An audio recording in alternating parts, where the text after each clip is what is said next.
Pertanyaannya adalah pembangunan akomodasi pariwisata seperti hotel, villa, homestay, mall, dan lainnya membutuhkan sumber daya air yang besar. Pengambilan air bawah tanah yang tidak terkontrol menyebabkan penurunan kuantitas dan kualitas air tanah ini berdampak pada daerah dan masyarakat di sekitarnya. Akan tetapi di sisi lain daerah diuntungkan dari pajak pengambilan dan pemanfaatan air bawah tanah. Pertanyaannya, bagaimana strategi kebijakan pasangan calon dalam mengatasi penurunan dalam kuantitas dan kualitas air tanah dengan melibatkan sektor lainnya? Terima kasih. Waktu Anda menjawab 3 menit dimulai saat Anda berbicara. Terima kasih. Salah satu masalah yang kita hadapi di Bali adalah penyediaan air bersih. Dari sisi sumber mata air dan debit mata air yang ada di Bali, dari hasil riset sebenarnya melebihi dari kebutuhan yang diperlukan oleh masyarakat Bali maupun juga oleh wisatawan. Tetapi yang kita hadapi masalahnya adalah bagaimana mendistribusikan air dari sumber air ke wilayah-wilayah yang tidak memiliki sumber air, termasuk juga mendistribusikan air ke hotel, villa maupun juga fasilitas usaha pariwisata lainnya. Dan karena belum terdistribusi secara memadai, maka banyak hotel, restoran mengambil air bawah tanah. Dan ini sebenarnya merusak ekosistem alam dan akan merubah struktur pertanahan yang mengancam keamanan kita di masa yang akan datang berkaitan dengan posisi lahan kita di Bali. Oleh karena itu, program prioritas ke depan adalah bagaimana mendistribusikan, menyalurkan program pipanisasi air dari sumber air ke wilayah-wilayah kering yang memerlukannya untuk kebutuhan warga maupun juga memenuhi kebutuhan air terutama di hotel, restoran, serta usaha jasa pariwisata lainnya agar kebutuhan airnya terpenuhi. Dan harus diberlakukan larangan untuk mengambil air bawah tanah karena itu merusak ekosistem. Selain itu juga adalah bagaimana di wilayah-wilayah yang memerlukan kebutuhan air yang banyak dengan hotel restorannya yang banyak, usaha pariwisata yang banyak seperti di Denpasar, Badung dan Gianyar, itu dorong agar pemerintah kabupaten kotanya memberdayakan perusahaan daerah miliknya untuk mengelola air dengan lebih efektif, efisien serta memprioritaskan program untuk pipanisasi dengan APBD yang ada.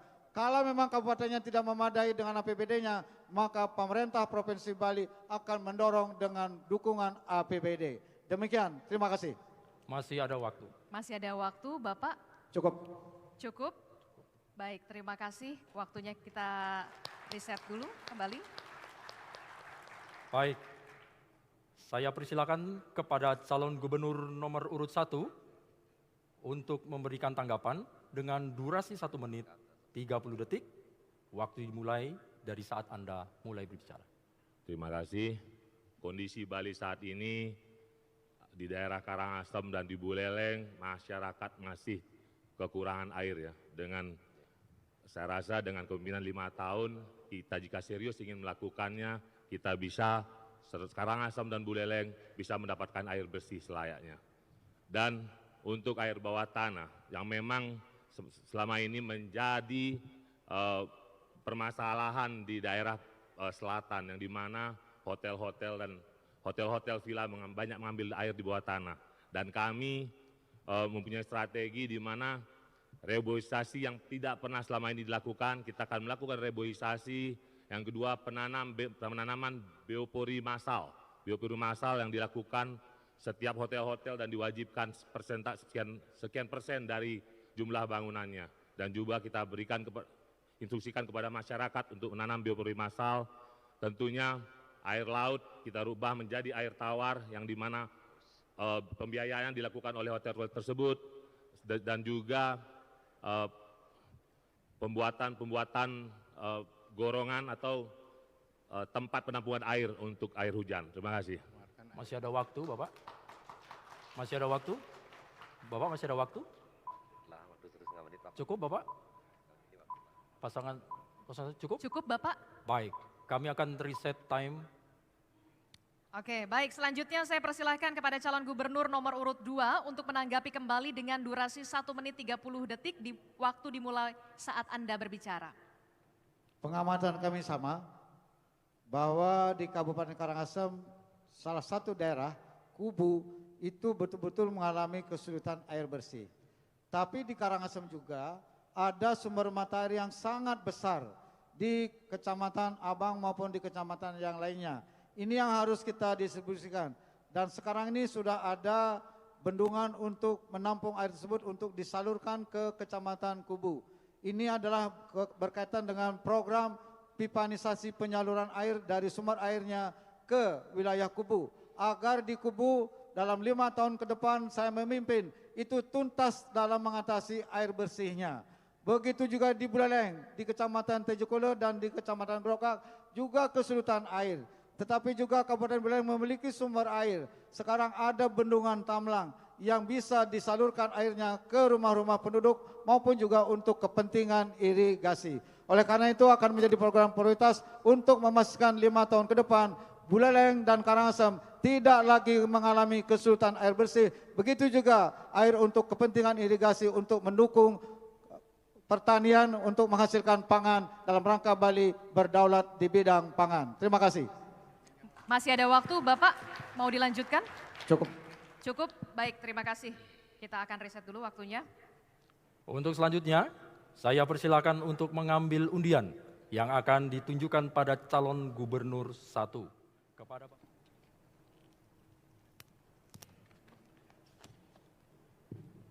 Mohon disimak dengan baik, Bapak.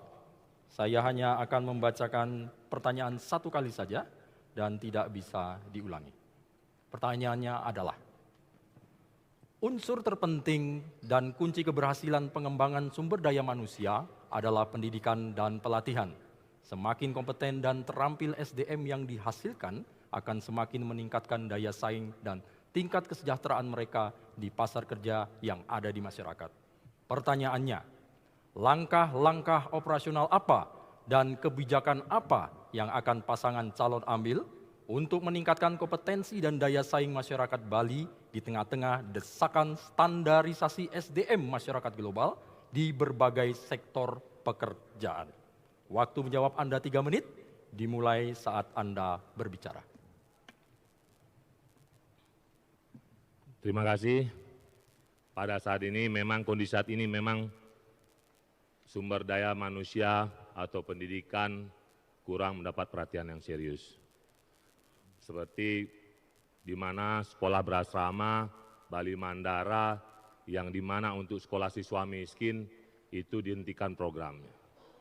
Dan kami, Mulia Pas, berkomitmen untuk membangun apapun semuanya adalah dari pendidikan, yang mana kami akan minta dan mohon pada fakultas perguruan tinggi seluruh Bali, para ahli bidang pendidikan untuk meng-grand design pendidikan dari usia dini sampai menengah.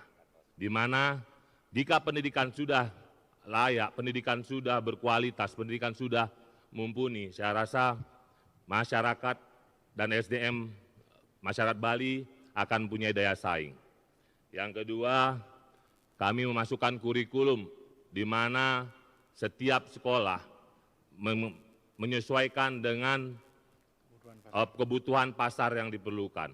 Contohnya pada industri pariwisata, di SMA kami masukkan kurikulum pariwisata, di industri mesin kami masukkan kurikulum mesin, di industri pertanian kami masukkan kurikulum mesin. Jadi anak-anak SMK sudah siap dan tentunya sudah siap untuk mempunyai kualitas dan daya saing dengan pihak lainnya. Dan tentunya link and match antara kurikulum sekolah dan perusahaan yang memerlukannya. Tentu adanya beasiswa Bali Dwi Pajaya yang dimana memberikan beasiswa kepada anak-anak yang miskin, anak-anak yang berprestasi, yang ingin melanjutkan kuliahnya. dan juga beasiswa Bali Dwi Jaya yang kepada anak-anak yang berprestasi pada saat di perguruan tinggi dengan IPK yang standar 3,6 sekian. Dan juga pemberian beasiswa kepada jurusan sekolah atau berkebutuhan khusus atau ilmu khusus seperti pembangunan Bandara Bali Utara, MRT, LRT, dan lainnya. Begitu mereka lulus dari sekolahnya dan pembangunan itu selesai, mereka sudah siap hadir dan mereka siap mengisi posisi strategis karena mereka sudah terampil di bidangnya masing-masing. Terima kasih. Masih ada waktu, Bapak? Masih ada waktu, Bapak? Calon Gubernur 1, masih ada waktu? Cukup? Cukup. Cukup. Baik, terima kasih. Kita reset time terlebih dahulu. Saya persilahkan kepada calon gubernur nomor urut 2 untuk memberikan tanggapan dengan durasi 1 menit 30 detik, waktu dimulai dari saat Anda berbicara. Pembentukan SDM Bali unggul. Bali memiliki sumber daya manusia yang luar biasa. Dalam sejarahnya, dari hasil riset, ternyata orang Bali itu termasuk kategori ras unggul. Oleh karena itu ini harus dibangkitkan. Nomor 1 yang berkaitan dengan SDM Bali unggul ini adalah membangun jati diri, karakter dan integritasnya. Menjadi orang yang baik, santun, berdedikasi, jujur, lascarya, kemudian satya. Dan yang kedua adalah meningkatkan pengetahuan akademiknya di sekolah sesuai dengan peraturan perundang-undangan yang ada, yaitu sistem pendidikan nasional. Oleh karena itu kami akan mendorong SMA SMK siswanya gratis di seluruh Bali, tidak hanya satu sekolah. Kemudian juga menyekolahkan anak-anak SMA SMK terbaik ke luar negeri maupun juga di dalam negeri untuk pendidikan S1 dan S2, serta menyelenggarakan program satu keluarga satu sarjana untuk meningkatkan SDM kita di seluruh Bali. Dan secara khusus karena Bali merupakan daerah wisata, maka kita juga akan mengembangkan SDM unggul di bidang pariwisata, khususnya untuk tingkat manajerial, agar masyarakat Bali memiliki kemampuan yang lebih, tidak saja bekerja di Bali, tapi juga di luar Bali dengan daya saing yang tinggi. Terima kasih. Masih tersedia? Baik, terima kasih. Baik, selanjutnya saya persilahkan. Baik, selanjutnya saya persilahkan calon gubernur nomor urut 1 untuk menanggapi kembali dengan durasi 1 menit 30 detik, waktu dimulai saat Anda berbicara. Terima kasih.